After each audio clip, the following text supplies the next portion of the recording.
South Korea's ruling Conservative Party has suffered a surprise defeat in parliamentary elections. It's a blow to President Park Geun-hye.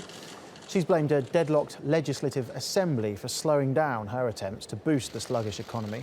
The loss is also seen as a setback for the party's prospects of winning the presidential vote next year. Well, Jung is in Seoul. She says the election loss has put both the ruling party and the president future in doubt. Right. The results of the general election came as a big surprise. It was a big blow for the ruling Untitled Party, which is also President Park and his party, because they thought they were going to regain majority in parliament quite easily. But unfortunately, they only won 40% of the votes, whereas the main opposition party, the Minju Party, won 41%, slightly higher.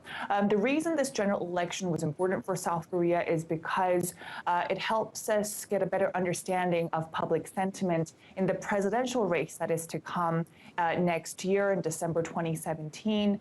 Also, it helps us understand what the parliamentary landscape, the political landscape would look like in the next 4 years. But with a bigger left-wing representation in the National Assembly, now President Park is going to face even more difficulties in trying to get some of her legislative agenda passed, such as economic reform, labor reform policies. She's already struggling to get this passed in the outgoing parliamentary, and she has less than 2 years left in her presidential term.